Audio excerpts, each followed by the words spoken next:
Thanks again. With me now, Deb Polun, BOE candidate. How are you doing tonight, and thanks for joining us? Thanks for having me on, and I'm doing very well. We're getting the numbers in, and we're all on pins and needles waiting to see the results.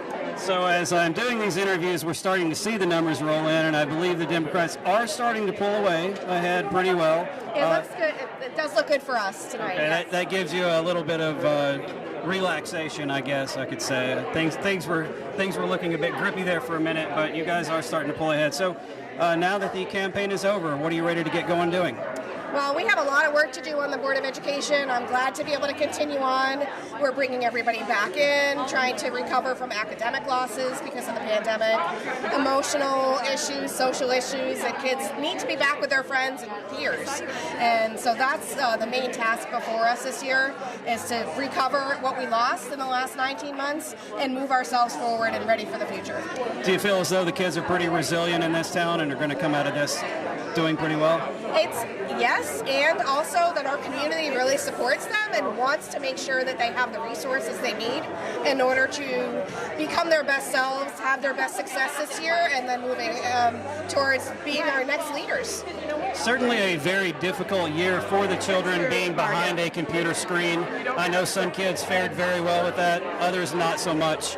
How are we kind of bringing that all back together now in order to get some of the ones that maybe fell behind up to the level of the ones that were just doing quite well and maybe even excelling in that type of atmosphere? What do you think? Yeah, so we brought in some interventionists, extra teachers, basically more resources this year so that we can target them where we need to make sure the kids who did fall behind are able to get back up to where they need to be.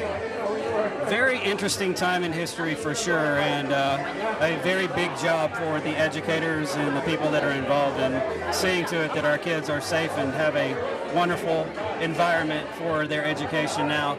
We were just talking earlier about how the EUA is going to be for ages 5 to 11 for the vaccine. Looking forward to that happening? We are very much looking forward to it, and we have some vaccine clinics that we've set up in collaboration with the West Hartford Bloomfield Health District and the Yukon Health Center. So we're encouraging all parents to go ahead and get their kids vaccinated. And once that happens and more adults and more teens get vaccinated, we're hoping we can get back to normal as soon as we can. Sounds really good. Deb Polun, thanks so much for joining us. Thank you. Thanks for having me on. And good luck. Thanks for voting today. Thank you. Thank you for letting me vote, West Hartford. All right. Back to you, John.